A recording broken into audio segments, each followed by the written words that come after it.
La yadkhulul jannata sahibu maks. Tidak masuk surga preman-preman. Preman itu apa? Orang yang kalau minta duit maksa. Ibu-ibu kalau minta duit maksa nggak, Bu? Kalau maksa berarti preman. Preman berdaster. Preman itu ada 6. Pengen tahu tidak? Pengen tahu aja apa tahu banget? 1, preman berdaster. Suami nggak ngasih duit, banting pintu. Kamar dikunci, jangan tidur sama saya malam ini. Itu preman tuh, Pak. Preman berdaster. Yang kedua, preman kampung, preman pasar. Yang nomor 3, preman berkedok ormas. Kemudian yang nomor 4, preman berseragam. Halo, mentang-mentang punya seragam. Tapi yang nomor 5 ini lebih bahaya, Pak. Preman berdasi. Halo, minta tanda tangan aja mesti pakai duit dulu. Ya pejabat-pejabat di atas, Bapak Ibu, semua serba tanda tangan, mesti ada buah tangan. Kalau nggak ada buah tangan, nggak akan tanda tangan. Ini masa di negeri kita, Pak. Orang-orang yang memanfaatkan kedudukannya untuk memperkaya diri, suap menyuap dan lain sebagainya. Jadi yang bikin negara kita ini susah itu ya preman-preman berdasi. Nah, yang nomor 6 terakhir, ini lebih berbahaya, Bapak Ibu. Preman berjubah. Halo, emang ada preman berjubah? Nabi Sallallahu Alaihi Wasallam bersabda, afdhalul ibad ilallah, hamba Allah yang paling dibenci, man kana thawbuhu khairan min amalih, orang yang pakaiannya lebih istimewa daripada kelakuannya. Antakuna tiyabuhu tiyabal anbiya wa amaluhu amalal jabbarin, di mana pakaiannya jubah kenabian tapi kelakuannya kelakuan preman. Nah, ini sabda Kanjeng Nabi loh, Pak. Antakuna tiyabuhu tiyabal anbiya, di mana pakaiannya menggunakan jubah kenabian, wa amaluhu amalal jabbarin, tapi kelakuannya kelakuan preman. Preman berjubah. Kadang-kadang ngaku-ngaku anak putu ini Kanjeng Nabi. Dalam darah aneh nih mengalir darah Rasulullah. Muhammad itu jadak atau jadi? Muhammad itu kakek aneh, kakek ente apa kakek aneh? Dalam darah aneh mengalir darah Rasulullah, Pak. Di muka umum mengatakan Muhammad itu kakek ente apa kakek aneh. Bangga ngaku-ngaku anak putunya Kanjeng Nabi, tapi kelakuannya kelakuan preman.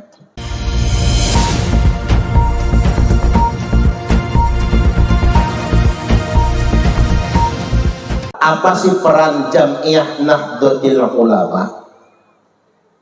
Jadi terkait dengan isu global, Republik Indonesia melalui Presiden Prabowo Subianto baru saja bergabung dengan BOP.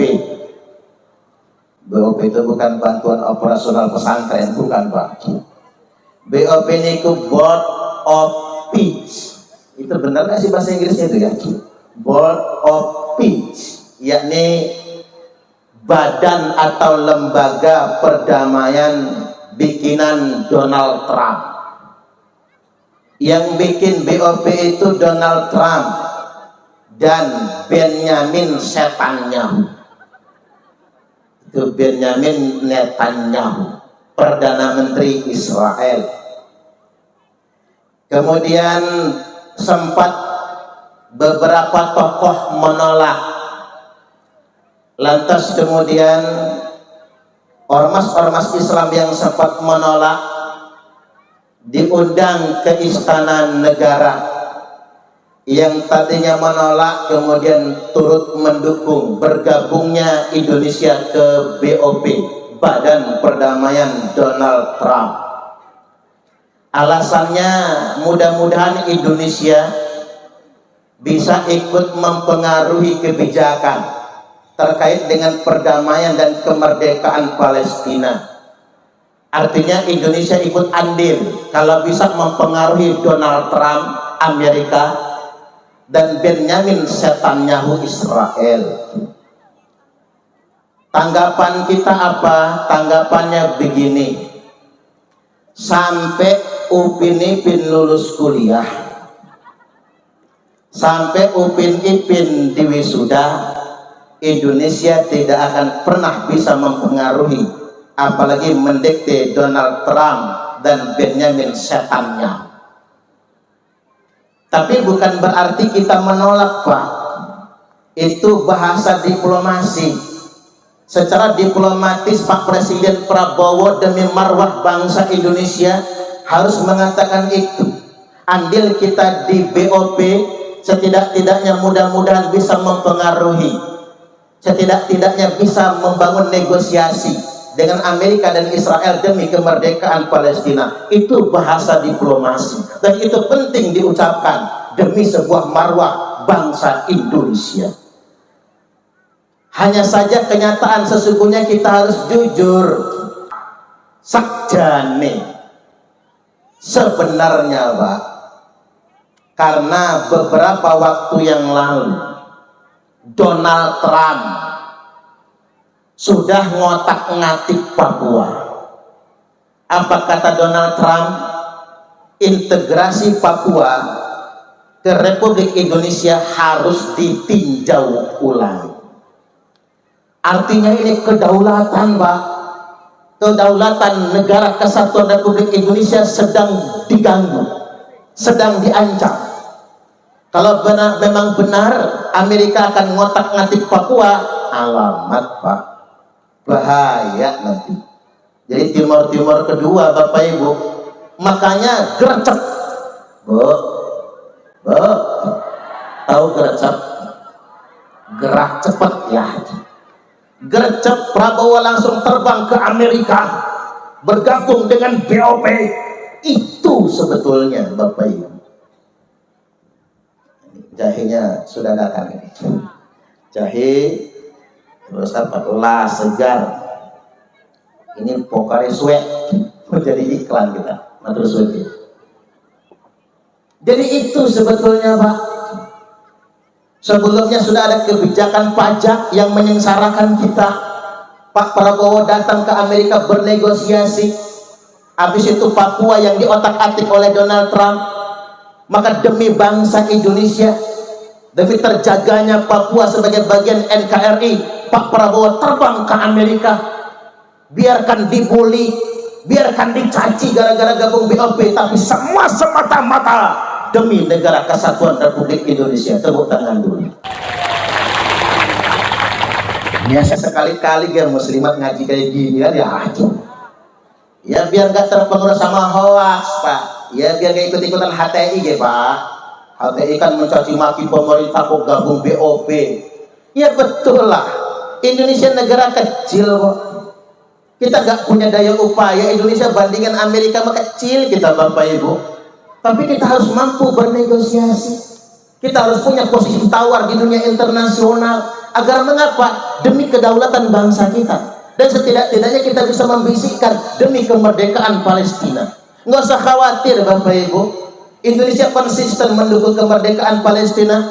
Presiden Soekarno, Presiden Soeharto, Presiden B.J. Habibie, Presiden Abdurrahman Wahid, Presiden Megawati Soekarno Putri, Presiden SBY Susilo Bambang Yudhoyono, Presiden Joko Widodo, Presiden Prabowo Subianto konsisten mendukung kemerdekaan Palestina. Tepuk tangan dulu.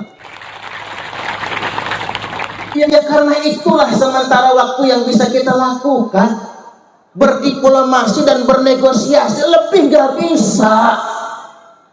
Apa bisa kita ngirim tentara, Pak, berangkat ke Israel perang, habis duluan tentara kita. Jangan lihat Israel kecilnya, Bapak Ibu. Di belakangnya ada Amerika. Mereka negara hebat, negara berkuasa. Mereka punya teknologi satelit yang memantau kita di mana saja kita berada. Termasuk Amerika bisa nyuting, ngeker saya pakai satelit Pak. Nih Parman lagi ceramah nih. Bisa Amerika Pak, bisa. Mereka canggih betul. Di mana titiknya di situ mereka ngebom bisa. Bayangkan Bapak Ibu, Presiden Venezuela Nicolas Maduro. Orang Maduro jadi presiden di sana Pak ya. Nicolas Maduro bisa diculik oleh tentara Amerika. PBB Populongoan Pak. PBB manyun dibikinnya. Nggak punya nyali PBB, saking hebatnya Amerika Serikat. Mereka punya pesawat F-35, pesawat siluman yang tidak terdeteksi radar. Lah setidak-tidaknya yang bisa menyaingi Amerika Serikat itu Rusia. Kenapa? Teknologi mereka juga canggih. Setidak-tidaknya Cina, Tiongkok. Kenapa? Cina punya teknologi satelit. Satelit Cina itu berpengaruh kepada teknologi medis, di mana Cina bisa melakukan operasi sesar, operasi medis, diantaranya operasi sesar dalam jarak 5.000 km. Halo, umpami dokternya sekampung udik, pasiennya di India, dalam jarak 5.000 km lebih, dokternya bisa mengoperasi pasien sesar di India. Saking canggihnya teknologi Cina. Amerika bikin pesawat F-35, Cina bisa operasi sesar jarak jauh. Lah kita masih pakai ajian. Lah kita masih pakai ajian Pak. Masih pakai model santet. Kalau santet itu Pak bisa nyerang orang jauh. Yang kita santet duluan Donald Trump sama Benjamin Netanyahu. Kita bayar dukun santet yang paling sakti Pak, suruh nyantet ke Donald Trump. Masalahnya yang namanya santet itu gak bisa untuk orang jauh Bapak Ibu. Bisanya buat tonggone dewi. Coba lihat Banaspati Pak. Banaspati itu jaraknya cuma 200 meter loh yang mengendalikan Banaspati itu. Artinya tonggone dewi. Makanya yang namanya nyantet itu pakai kuku, pakai rambut, barang pribadi. Yang bisa ngambil siapa? Tonggone, kancane, bahkan keluarga sendiri. Kuku sama rambut gak dapat, pakaian yang biasa dipakai, yang ditaruh di jemuran. Pakaian yang paling bagus celana dalam. Makanya hati-hati Bu, kalau jemur celana dalam, apalagi yang udah bolong-bolong itu, kalau hilang kena pelet sampean, jangan macam-macam. Pakaian nggak dapat Bapak Ibu, pakai apa pelet santetnya? Pakai foto.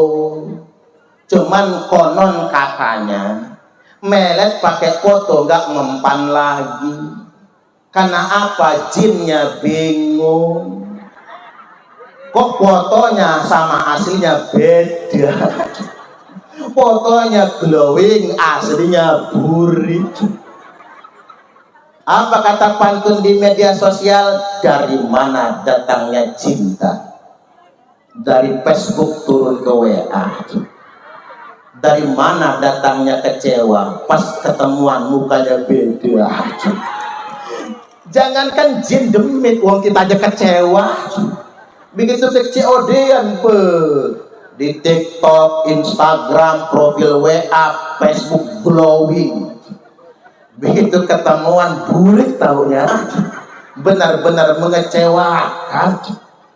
Artinya kalau peradaban bangsa kita masih berkutat santet pelet ngepet, santet pelet ngepet, ya kapan kita majunya Bapak Ibu? Jadi dimaklum, saya yakin, dihakil yakin Pak, posisi tawar Indonesia di BOP itu demi menyelamatkan kedaulatan bangsa kita. Artinya memang kita wong cilik yang ada di bawah ini sebagai rakyat, warga Nahdien, yakinlah pemerintah pasti memperjuangkan demi bangsa Indonesia, demi utuhnya negara kesatuan Republik Indonesia. Tepuk tangan lagi. Ini global. Kalau kita ingin paham juga Bapak Ibu secara normatif, tapi ini tafsir ya Pak. Kalau menurut pemahaman kulo, berarti ini pemahaman pribadi ya Pak. Israel itu memang gak akan terkalahkan. 21 negara Arab sudah perang lawan Israel, kalah semua. Lah kemarin kan kita baru saja habis rejeban Isra wal Mi'raj, ayat keempat surah Al-Isra kan jelas bunyinya, wa qadaina ila bani Israila fil kitab la tufsidunna fil ardi marratain. Wa qadaina, sudah kami takdirkan. Saya memahami Pak, kodok di sini kodok mubrom. Kan kodok itu ada dua macam. Enten kodok mubrom, enten kodok muqayyad. Kalau kodok mubrom tidak bisa diubah Bapak Ibu. Kalau kodok muqayyad masih bisa. Dengan hukum sebab akibat, ikhtiar dan doa. Telah kami takdirkan atas Bani Israel. Ya Israel sekarang itu, makanya saya sebut pemahaman. Karena ada yang mengatakan Bani Israel itu ya bukan Israel sekarang. Itu tafsir ya. Telah kami tetapkan untuk Bani Israel fil kitabi, yakni fil lauhil mahfuz, sudah ditakdirkan oleh Allah sebelum terciptanya langit dan bumi ini. La tufsidunna fil ardi marratain, niscaya mereka akan berbuat kerusakan di muka bumi dua kali. Dari kerusakan yang pertama, mereka akan dihukum, mereka terusir. Makanya terkait dengan firman Allah, duribat alaihimud dillatu aynama tuqibu illa bihablim minallah wa hablim minan nas. Sering kita sebut dalam terminologi hablum minallah wa hablum minan nas. Halo. Pan ayat itu Bapak Ibu terkait dengan Israel. Mereka terusir, mereka dihinakan dimanapun mereka berada. Mereka dihukum karena kejahatan yang pertama. Dan puncak hukumannya Nazi Jerman membantai etnis Yahudi sampai 35 juta orang. Makanya muncul aliran antisemit, anti-Yahudi yang dikembangkan oleh Nazi Jerman dan white supremasi, kelompok supremasi kulit putih. Itu terkait dengan sedemikian rupa. Hanya saja dari terusir yang pertama, mereka akan bangkit lagi, berkuasa lagi, bahkan menguasai Amerika, menguasai dunia internasional. Wala ta'lunna uluwan kabira, niscaya mereka akan menyombongkan diri dengan kesombongan yang besar. Makanya Bapak Ibu, halo, bagaimanapun upaya kita Pak mengalahkan Israel gak mungkin kalah. Ini ayatnya, Israel baru akan kalah kalau Imam Mahdi sudah memimpin pasukan. Al-Mahdiyu minna, Imam Mahdi itu keturunan kami kata Nabi. Min waladi Fatimah, keturunannya Fatimah. Ismuhu ismi wa ismu abihi isma abi, namanya namaku, nama bapaknya nama bapakku. Jadi Imam Mahdi itu namanya Muhammad, asmoni Muhammad, bapaknya Abdullah, keturunannya Kanjeng Nabi, lahir di Madinah, dibaiatnya di Ka'bah. Jadi kalau ada yang ngaku Imam Mahdi dari sekampung Udi, nggak bisa, nggak laku Pak. Apalagi namanya Suparman, tampil nggak laku, nggak masuk hitungan Bapak Ibu. Kalau Imam Mahdi sudah memimpin pasukan, barulah kemudian Israel bisa dikalahkan. Nah, benderanya Imam Mahdi, bendera hitam. Halo. Nah, ini mumpung ada Banser, kita semangati dulu Banser. Pan dulu geger dulu. Banser membakar bendera HTI waktu. Udah benar Bapak Ibu. Mengapa sedemikian rupa? Karena begini keterangannya, idza ra'aitumur rayatis sud, apabila kalian semua sudah melihat bendera hitam dikibarkan, falzamul arda wala tuharriku aydiyakum wala arjulakum, tetaplah di bumi kalian masing-masing, tetaplah di Banjar Agung, tetaplah di Sekampung Ude, tetaplah di rumah kalian, wala tuharriku aydiyakum wala arjulakum, jangan gerakkan tangan kalian, jangan gerakkan kaki kalian, jangan ikut-ikutan kelompok bendera hitam itu, karena itu bendera hitam palsu. Bendera hitam asli baru dipakai kalau Imam Mahdi sudah memimpin pasukan. Jadi kalau HTI pakai bendera hitam, FPI pakai bendera hitam, Bapak Ibu, ojo melok-melok, halo, jangan ikut-ikutan, itu bukan bendera tauhid. Lah kita kan ditipu, Bapak Ibu, dikasih kalimat la ilaha illallah Muhammadur Rasulullah, diklaim ini bendera Islam, diklaim ini bendera tauhid. Sejak kapan tauhid punya bendera? Sejak kapan? Nah, makanya kiai-kiai harus tampil di depan, klarifikasi, jelaskan ini semua. Entoh kalimat tauhid itu kan nggak boleh sembarangan ditulis. Halo. Makanya fatwa Majelis Ulama Nanggur Aceh Darussalam, Bapak Ibu, dikatakan bahwasanya menulis kalimat tauhid di sembarang tempat haram hukumnya. Ditulis di baju tauhid, tulis di topi tauhid, menjadi haram. Pakai topi masuk toilet, tulis di baju, istrinya nyuci sembarangan, akhirnya kemudian diinjak-injak. Ngapunten ge, sumbang saran Bu, liontin kalungnya jangan pakai kalimat tauhid, jangan pakai lafzul jalalah, jangan pakai Allah, karena nggak bisa dibawa masuk toilet. Liontin lafzul jalalah, mampir ke SPBU masuk toilet, kalungnya harus dilepas, taruh di depan, begitu keluar toilet hilang. Makanya daripada lafzul jalalah, mending nama suaminya. Gunar dilailaku sayang, mending nama suaminya daripada kalimat-kalimat suci. Halo. Jadi ngapunten ge, jangan ikut-ikutan kelompok bendera hitam. Jadi buat sahabat-sahabat Banser nggak usah takut kalau ada sweeping, bersihkan itu, karena itu kelompok bendera hitam palsu. Ini yang pertama. Yang kedua, kita masuk ke isu nasional. Apa peran Jam'iyah Nahdlatul Ulama dalam kehidupan berbangsa dan bernegara?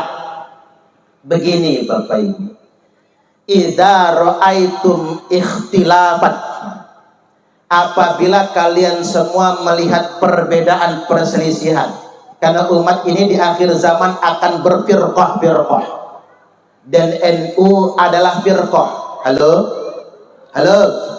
NU Muhammadiyah adalah salah satu firqah. Bahasa kitanya ormas. Ketika terjadi ikhtilaf firqah-firqah yang begitu banyak, fa'alaikum bisawadil a'dham, maka wajib bagi kalian semua ikut kelompok mayoritas.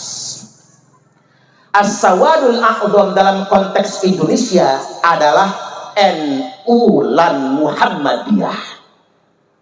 Maka dari itu wajib bagi kita semua untuk terafiliasi kepada kelompok mayoritas. Jangan ikut-ikutan kelompok sempalan. Lah kalau NU firqah, kalau Muhammadiyah firqah, MUI firqah, NKRI apa dong? Dalam bahasa normatif NKRI itu adalah al-jamaah, negara. Satu-satunya institusi yang paling selamat, wahiyal jamaah. Sabda Nabi adalah al-jamaah. Apa itu al-jamaah? Institusi yang paling sah disepakati oleh semua kalangan. Satu-satunya institusi yang paling sah memimpin kita semua dan disepakati semua golongan adalah negara. Siapa kita? Siapa kita? Siapa kita? NKRI, Pancasila, kepeluk tangan. Ini udah sejalan betul, Pak. Benar tagline kita yang mengatakan hubbul watan minal iman. Betul, itu bukan hadis, Bapak Ibu. Memang bukan hadis. Tapi itu komitmen kita. Hubbul watan minal iman, cinta tanah air, cinta negara kesatuan Republik Indonesia adalah bagian dari komitmen keimanan kita. Karena ada penunjukannya, Pak. Yang halal darahnya, halo?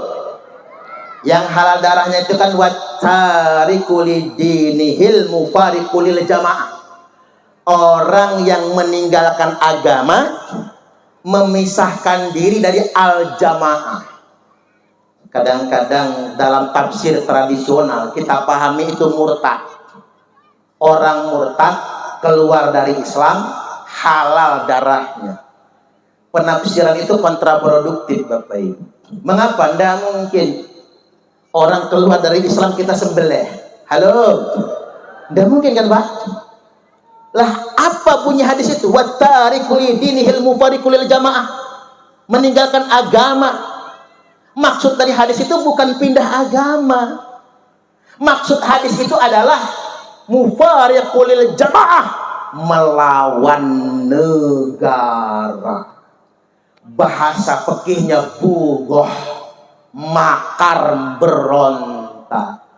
Man mata walaisa fi unuqihi bai'atun, orang yang mati tidak ada di lehernya bai'at, artinya melepas kesetiaan kepada negara dan pemerintah yang sah, mata mitatan jahiliyah, maka matinya mati jahiliyah. Makanya mati dalam keadaan melawan negara, mati dalam keadaan melawan aparat negara, mata mitatan jahiliyah, mati jahiliyah. Jadi kalau mati lagi melawan negara dan aparat negara, Pak, bukan mati syahid, tapi mati sangit. Cocok atau cocok? Syarru qatla tahta adimis sama. Seburuk-buruknya kematian di bawah kolong langit ini, mati dalam keadaan melawan negara dan aparat negara. Kilapunar, kilapunar, kilapunar, anjing-anjing neraka. Kasar amat ini, Pak. Halusnya apa anjing itu, Bu? Kiri neraka. Halusnya lagi apa, Bu? Segawan neraka. Sampai segitunya derajatnya. Siapa ini? Ya orang yang berontak negara, melawan pemerintah yang sah, mati dalam keadaan melawan aparat negara. Makanya kita ini, Pak, warga negara yang baik, jangan sekali-kali melawan aparat negara. Karena mati dalam keadaan melawan negara, matinya mati jahiliyah. Halo? Makanya NU setia dengan negara kesatuan Republik Indonesia. Tepuk tangan lagi. Udah benar kita NU Sawadul Azhar, dan NU adalah firqah yang baiat. Sejak panjenengan baiat dengan Jamiah Nahdlatul Ulama, di saat yang sama kita berbaiat dengan negara kesatuan Republik Indonesia. Maka apapun kekurangan negara ini, apapun kekurangan pemerintah yang sah, NU tidak pernah melawan. Kita nggak punya DNA untuk bugoh, Pak, untuk makan.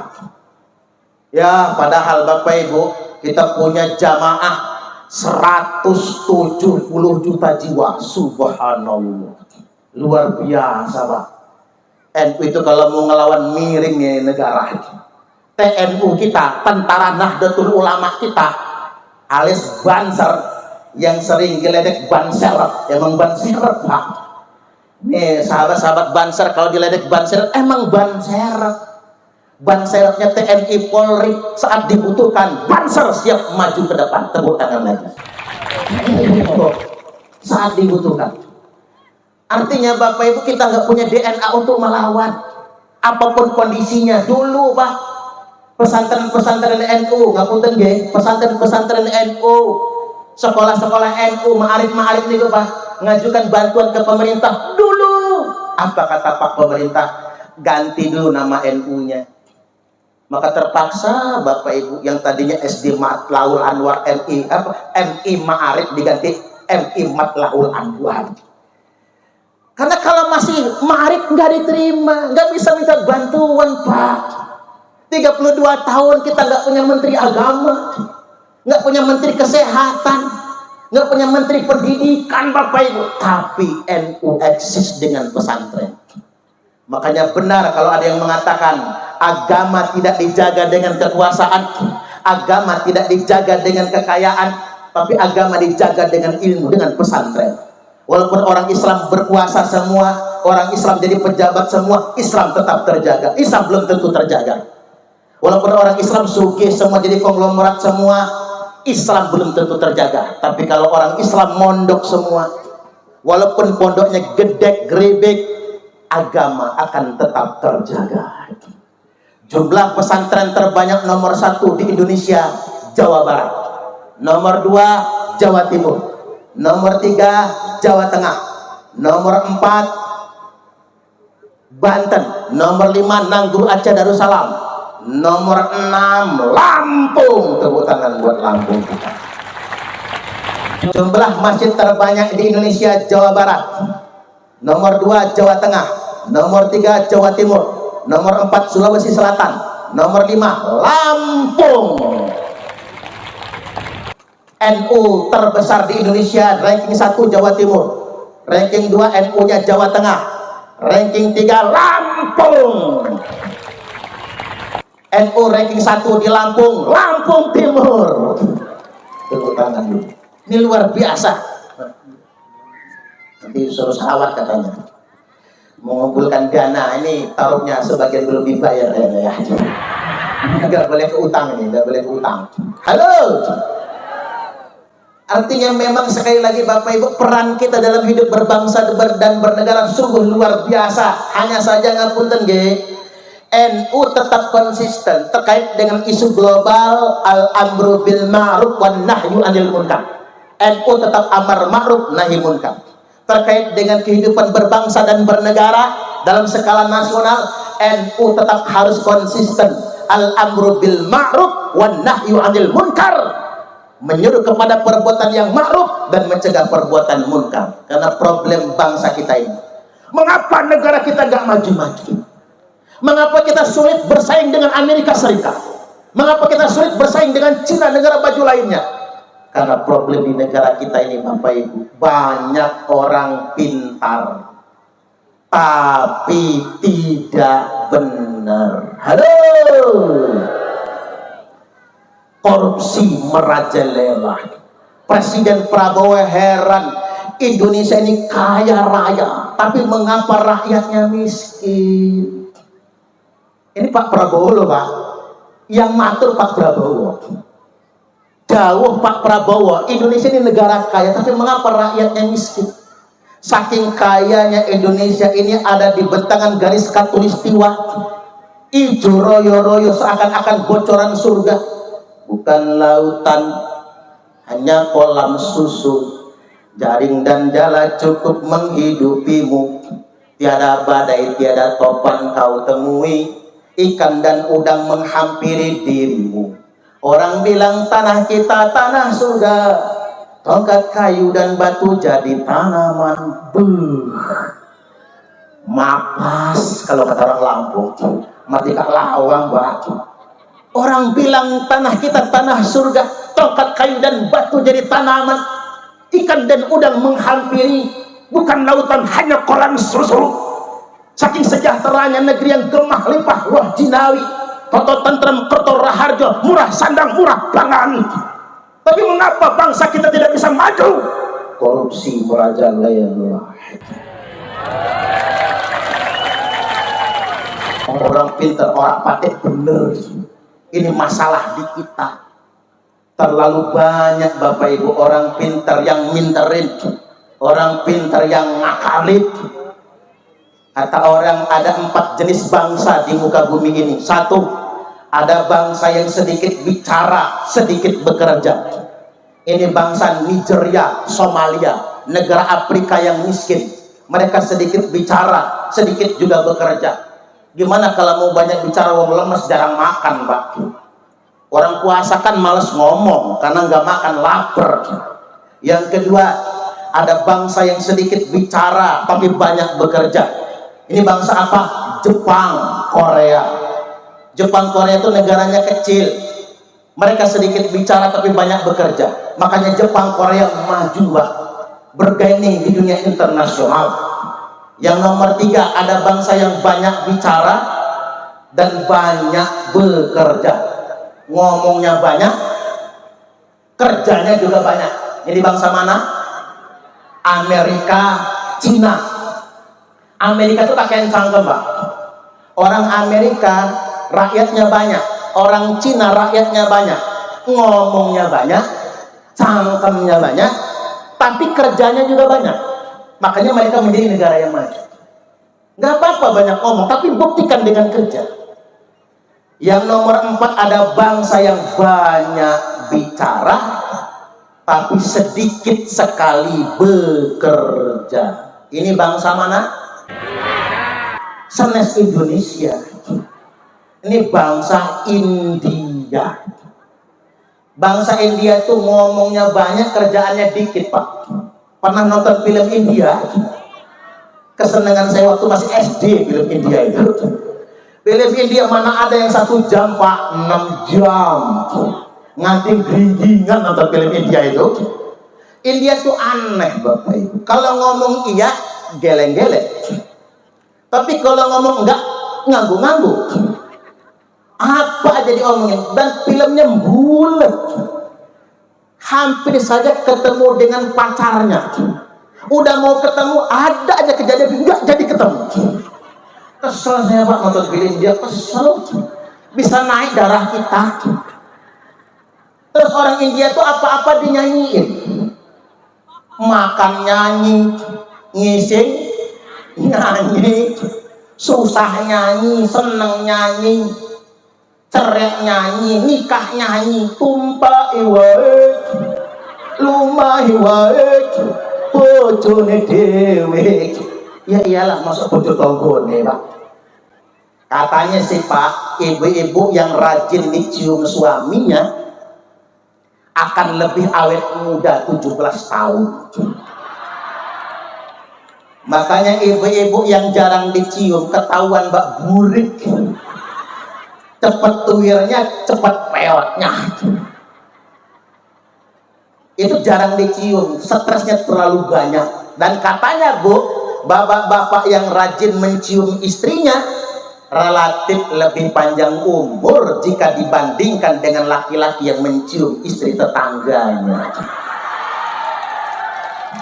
Ya iyalah, dibaca orang, kita jangan macam-macam. Hadirin wal hadirat rahimakumullah. Indonesia masuk yang mana? Bangsa yang sedikit bicara atau sedikit bekerja? Sedikit bicara banyak bekerja, banyak bicara banyak bekerja, atau banyak bicara sedikit bekerja? Indonesia masuk yang nomor 5. Apa itu? Yang dibicarakan dengan yang dikerjakan beda. Halo, cangkemnya ngomong MBG 1 porsi 15.000.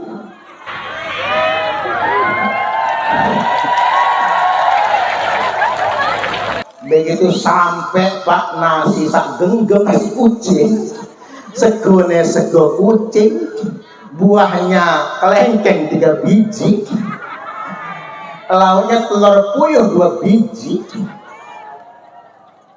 Tapi NU harus ngambil MBG, Pak, daripada diambil orang. Lanjut, Pak Nurulaili, Pak Gunardi, Nur Laila, lanjut, enggak apa-apa. Ini kan kita dihadapkan dengan fakta ini, Bapak Ibu. Yang dibicarakan dengan yang dikerjakan tuh beda. Halo. Jadi ada tender pemerintah. Apa tendernya? Ngecek kantor gubernur. Kantor gubernur catnya sudah burik, maka ditender proyek ganti cat pembaharuan, dipanggil pemborong Cina, pemborong Amerika, dan pemborong Indonesia, disuruh mempresentasikan. Ditanya pemborong Cina, Anda presentasikan proyek ini butuh anggaran berapa? Kata Cina, kami sanggup ngecat kantor gubernur 2 miliar. Rinciannya apa? 1 miliar untuk biaya bahan beli cat, dan 1 miliarnya upah pekerja. Murah Cina. Kemudian maju pemborong dari Amerika. Kata Amerika, kami 3 miliar, lebih besar 1 miliar. Bagaimana rinciannya? Yang 1 miliar beli bahan sesuai dengan perhitungan orang Cina, yang 2 miliar upah pekerja kami. Karena Amerika punya standar pekerja lebih mahal daripada Cina. Pekerja Cina bayar murah, pekerja Amerika dia bayar mahal.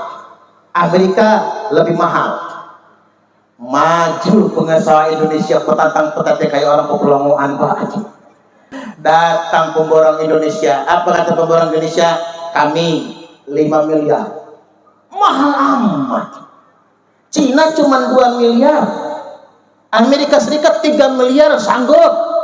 Lah Indonesia minta 5 miliar. Kami harus 5 miliar. Yang menang tender, tebakan logika kita kan orang Cina, Pak. Karena paling murah tawarannya, kan begitu. Lah dilalah ternyata yang menang tender Indonesia. Yang Cina kalah, yang Amerika kalah, yang menang pemborong Indonesia. Kenapa? Orang Indonesia ngomong begini, kami 5 miliar, yang 2 miliar tak kasih ke Cina biar dia yang mengerjakan. Jadi kata Indonesia, salah, Indonesia itu salah. Pinter. Yang 2 miliar untuk Cina yang mengerjakan, yang 2 miliar untuk Anda Pak pejabat, yang 1 miliar masuk kantong kami. Menang tender. Oh, inilah Indonesia Raya tercinta. Terlalu banyak maling, Pak, di negeri kita ini. Makanya negara kita ini nggak maju-maju. Terlalu banyak preman. Investasi juga nggak nyaman. Semua jadi preman.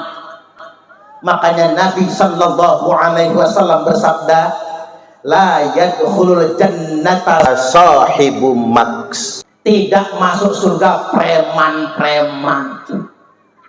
Preman itu apa? Orang yang kalau minta duit maksa. Ibu-ibu kalau minta duit maksa nggak, Bu? Kalau maksa berarti preman. Preman berdaster. Preman itu ada 6. Pengen tahu tidak? Pengen tahu aja apa tahu banget? 1, preman berdaster. Suami nggak ngasih duit, banting pintu. Kamar dikunci, jangan tidur sama saya malam ini. Itu preman tuh, Pak. Preman berdaster. Yang kedua, preman kampung, preman pasar. Ya sih bikin nggak nyaman, mengganggu keamanan dan ketertiban masyarakat, kamtibmas. Juga itu penyakit masyarakat, nggak bisa dipelihara. Tapi nggak akan gede-gede amat, Bapak Ibu. Nggak akan gede-gede amat. Yang nomor 3, preman berkedok ormas. Ya ormas nyebutnya apa? Tapi ngereman, malak-malakan begitu. Kemudian yang nomor 4, preman berseragam. Halo, mentang-mentang, punya seragam. Preman-preman berseragam, supir truk dipalakin. Bayangkan supir truk itu, Bapak Ibu, peras keringat banting tulang, jadi raja jalanan pulang ke rumah, mandi jarang, kencingnya di ban mobil, suakin joroknya kan begitu. Jarang ketemu istri, lagi kebelet mampet, cari cewek pinggir jalan, jijai bajai najong teralala. Yang kayak gituan Pak masih juga dipalakin ya, masih juga ini kerjaan preman-preman berseragam. Tapi yang nomor 5 ini lebih bahaya Pak, preman-preman berdasi. Halo, minta tanda tangan aja mesti pakai duit dulu. Ini Pak Kades Bu ya. Kalau jenengan punya urusan belum tanda tangan, kalau nggak dikasih duit, jangan dipilih lagi ya Bu ya. Cocok atau cocok? Ya pejabat-pejabat di atas Bapak Ibu, semua serba tanda tangan, mesti ada buah tangan. Kalau nggak ada buah tangan, nggak akan tanda tangan. Ini masalah di negeri kita Pak. Orang-orang yang memanfaatkan kedudukannya untuk memperkaya diri, suap menyuap dan lain sebagainya. Jadi yang bikin negara kita ini susah itu ya preman-preman berdasi. Ya kalau orang goblok nggak bener Pak, paling banter maling kotak amal masjid ya Pak ya. Yang ngerusak ini orang pintar nggak bener, hancur negara kita ini gara-gara orang pintar nggak bener. Mudah-mudahan pemimpin kita amanah semua. Allahumma amin amin ya rabbal alamin. Nah yang nomor 6 terakhir ini lebih berbahaya Bapak Ibu.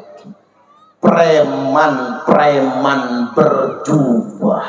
Halo, emang ada preman berjubah?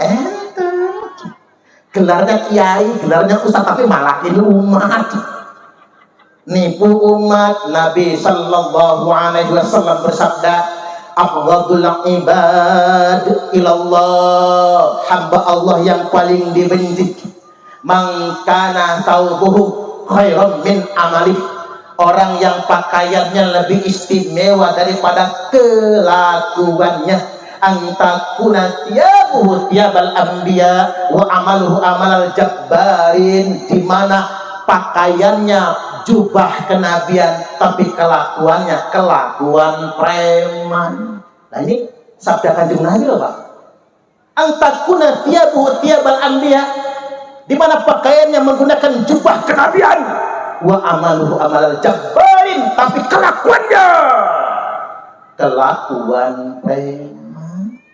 Preman berjubah kadang-kadang ngaku-ngaku anak putu ini Kanjeng Nabi, dalam darah aneh nih mengalir darah Rasulullah. Muhammad itu jadak atau jadi? Muhammad itu kakek aneh, kakek ente apa kakek aneh? Dalam darah aneh mengalir darah Rasulullah Pak. Di muka umum mengatakan Muhammad itu kakek ente apa kakek aneh. Bangga ngaku-ngaku anak putunya Kanjeng Nabi, tapi kelakuannya kelakuan preman. 4 bulan yang lalu saya ceramah di Bojong. Yang Bojong mana Bojong? Ayo Bojong yang Sinar Ogan. Nah ya, 4 bulan yang lalu pas Maulid kulo kan ceramah Bu, teng Bojong lapangan Sinar Ogan nih Bu. Di begitu ceramah di sana Pak, baru saja kejadian sahabat Rida kasat koryon Banser di Tangerang Bapak Ibu, ngaos maulid, acaranya Bahar bin Semit. Begitu selesai acara pengen salaman, namanya Banser Pak, ikut ngaji Pak, maulid di Tangerang.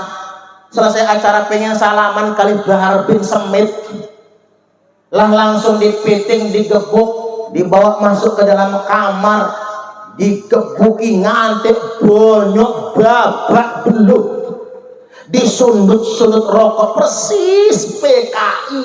Halo, nganti babak belur, dilaporkan ke Polres Tangerang. Bayangkan, udah 4 bulan belum P21. Ada apa ini? Seolah-olah negara takut dengan preman-preman berjubah, seolah negara ini nggak berani sama yang ngaku-ngaku anak cucu Nabi. Halo, nggak berani sama si pirang itu. Alhamdulillah kita mengapresiasi penyidik Polresta Tangerang atau Tangerang Kota yang tanggal 30 Januari kemarin sudah menetapkan Bahar bin Semit sebagai tersangka atas dugaan penganiayaan sahabat Rida, sahabat Banser. Tepuk tangan dulu. Kami warga Nahdlatul Ulama kami kader-kader NU di bawah mendukung penuh penyidik Polresta Tangerang untuk menegakkan hukum seadil-adilnya. Jangan pernah kalah dengan preman. Tepuk tangan lagi. Nasional, okay? Sekarang bagian akhir, lokalan kita. Terkait dengan isu lokalan yang langsung amal saja Bapak Ibu. Alhamdulillah, kula bangga. Saya bangga jadi orang NU Bapak Ibu. Betapa KBNU Sekampung Udik Muslimat NU peduli anak yatim. Lah ini Bapak Ibu yang nyata. Ini dakwah yang nyata itu seperti tadi, nyantun anak yatim. Bukan cuma bulan Muharram, di semua bulan. Ini santunan ini tiap selapanan dia. Oh, bulan-bulan tertentu saja. Bu PAC, ngapunten kalau bisa dibuat aja pas tiap selapanan. Selapanan itu 35 hari atau 36, Pak? 36 hari, G. Tiap 36 hari, ayo kita santunan anak yatim Bapak Ibu. Karena inilah dakwah sebenarnya. Inilah hasil PDP KBNU kita, kepedulian dengan sesama. Jadi jelang Idul Fitri, kharajan Nabi sallallahu alaihi wasallam yaumal Id li ajli salatil Id. Nabi keluar di hari raya Idul Fitri, Pak. Pas Nabi ngeliat ada anak kecil banyak lagi main, senang-senang Bapak Ibu. Yang lain pada senang anak-anak ini, Pak. Ada satu yang nangis. Nabi tanya, ayyuhas shabi, mayubkika? Ngapa kamu nangis? Kata anak kecil ini, tinggalkan saya, jangan ganggu saya. Ya enggak tahu, Pak, kalau itu Kanjeng Nabi. Enggak, kamu nangis ngapa? Teman kamu senang semua. Anak yatim ini curhat. Inna abi mata, bapakku mati. Fi ihdal ghazawati ma'a Rasulillah sallallahu alaihi wasallam, matinya di medan tempur, di salah satu medan perang ketika berperang bersama Kanjeng Rasulullah sallallahu alaihi wasallam. Dia nggak tahu ini Kanjeng Nabi soalnya Bapak Ibu. Wa ummi tazawwajat bi ghairi abi, sedangkan mamaku rabiman. Halo. Oh. Makanya kalau bisa ya Bu, janda itu gak usah nikah lagi ya Bu. Takut punya suami gak sayang anak. Tapi ngapunten, jangan underestimate kali janda ya Pak. Bu, jangan berburuk sangka sama janda. Saya yakin betul janda dimanapun tidak akan pernah kawin lagi selama dia bisa tegak di kaki sendiri. Betul gak kira-kira? Ya kita maklum kalau dia nggak punya pijakan, nggak ada tempat bersandar, tidak ada tempat untuk bergantung, tidak ada yang menafkahi, dengan terpaksa Bapak Ibu nyari laki-laki yang sayang anak. Tapi ngapunten Bororondo, kalau nyari suami lagi jangan tanggung jangan yang melarat Bu. Mbok yo suami itu minimal Pak Gunardi, minimal bos SPPG dapur MBG, garansi jenengan gak akan terlantar. Bu Gunardi ngapunten ya iya dong, jangan tanggung. Setahu saya Mbak, namanya janda malas kawin lagi kalau dia bisa mandiri, betul gak Bu? Ya mending jadi janda lah. Jadi janda mah enak Bu, bebas, gak ada yang ngatur-ngatur. Betul gak kira-kira? Lah punya laki lagi ngurusin anak orang, mana lakinya galak lagi Bu ya, mana kerjaannya marah terus. Kalau jadi janda diajak ngaji muslimat, mangkat lo tinggal mangkat. Diajak jalan-jalan ke pantai, mangkat. Diajak jalan-jalan ke Kubah Emas, mangkat. Ziarah Wali Songo, mangkat. Jalan-jalan ke Bali, mangkat. Gak ada yang digantungin di rumah Pak.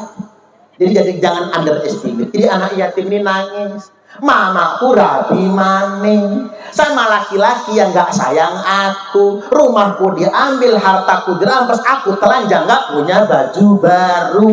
Teman-temanku punya baju baru, aku gak ada. Kata Nabi, kalau diajak ke rumah Nabi, dikasih makan enak, kaget si yatim, ternyata itu Kanjeng Nabi. Dipakaikan baju baru, dikasih uang jajan. Kata Nabi, mau nggak kamu punya anak, punya bapak Rasulullah? Mau tidak kamu punya bapak Rasulullah? Punya ibu Aisyah, punya paman Ali, punya kakak perempuan Fatimah, punya adik Hasan wal Husain. Ya mau dong, kata si yatim. Diangkat anak oleh Kanjeng Nabi, Pak. Dicukupi, disenengi. Si yatim lebaran lagi, keluar pakai baju baru. Teman-temannya tanya, loh kok kamu nggak nangis lagi? Enggak dong, sekarang saya sudah punya baju baru. Nah siapa yang beliin? Bapakku. Lah bapakmu kan sudah mati. Bapakku sekarang adalah Rasulullah. Ibuku Aisyah, pamanku adalah Ali, yayuku Fatimah, adikku Hasan wal Husain. Apa kata anak-anak yang lain? Coba bapak kami mati juga ya. Lah bener, wow Pak, waktu kita bagi amplop nih buat anak-anak yatim tadi Pak, itu anak-anak sampean pasti ngebatin. Coba bapakku mati juga ya, pasti aku berdiri di sana dibagiin amplop. Iya dong. Nah itulah rasa yang hendak kita hadirkan buat anak yatim, Bapak Ibu. Memang aku enggak duwe bapak, rak duwe mama, tapi masih banyak di Sakabuudi ini yang sayang sama aku. Bukan tentang berapa isi amplopnya, bukan. Bukan berapa besar yang sampean sumbangkan, bukan. Tapi apa yang sampean kasih itu ternyata menghadirkan gembira dan bahagia untuk anak yatim. Tangis haru anak yatim, gembira hati anak yatim adalah kabar surga untuk panjenengan semua. Allahumma amin, amin ya rabbal alamin. Monggo pokoknya kita istiqomahkan, ini pas banget. Bangga saya jadi warga NU Bapak Ibu, karena warga Nahdien sedemikian rupa. Dikit lagi tanggung. Nah sebentar lagi masuk Ramadan, tradisi NU niku punggahan, apa namanya itu kalau mau ziarah apa nyadran ya Pak? Nyekar nggih. Kula niki asmane Suparman namun senes tiyang Jawi. Kula kan Bapak Komring, Pak Komring niku sama kayak Ogan. Bapak Komring sama kayak apa Lampung maksud saya. Mama Ogan. Karena nama Suparman ya karena lahir bulan Sapar, kayak Suparna. Nek lahir bulan Sura ya Suratna. Nek paing ya Paiman. Nek lagi ya Legiman. Ya kula saged mboso Bapak Ibu setitik-setitik ya karena mondok Pak. Kiai kula ya Jawi. Kebetulan istri saya juga Jawi. Istri kula niku tiang setri kula ya kalau sama gede itu ponaan lah, ponaannya Gus Dar, ponaan Mbah Yai Mujid seperti banyak Pak. Dari Malang Batu. Pernikahan itu makanya sama gede jadi saudara. Jadi bisa Jawanya karena itu. Balik lagi Bapak Ibu, kita nyekar ziarah kubur itu tradisi kita. Ziarah ke makam orang tua itu tradisi kita.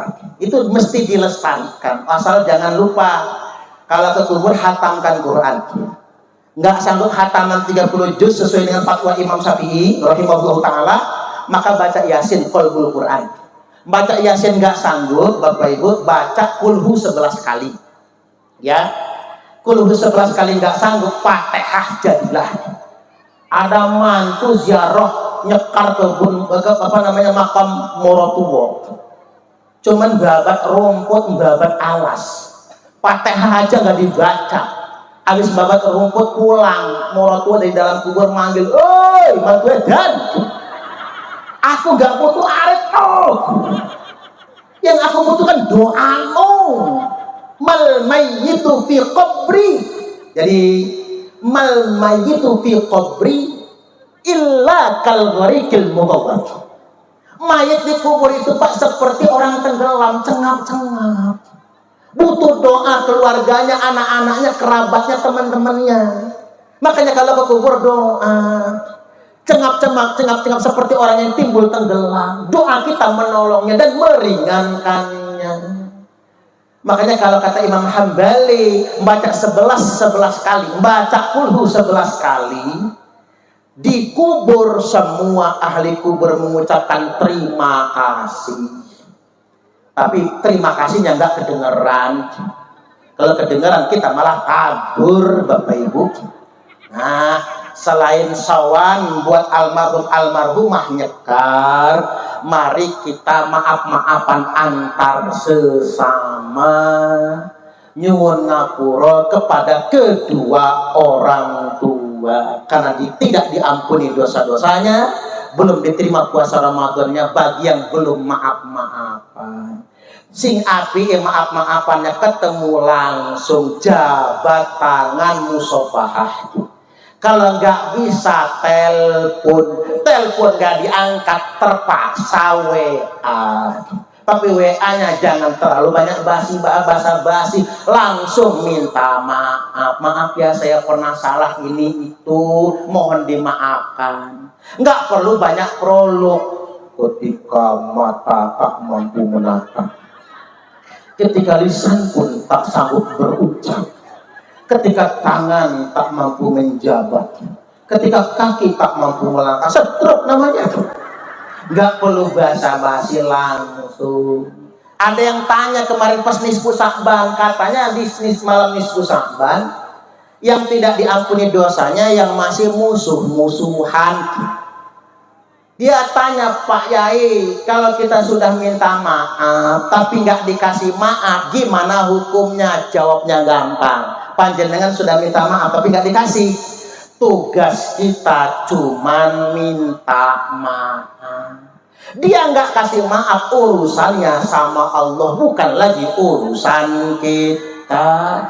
Kita datang ke rumah, dia banting pintu. Kita ngucap assalamualaikum, dia pura-pura budek.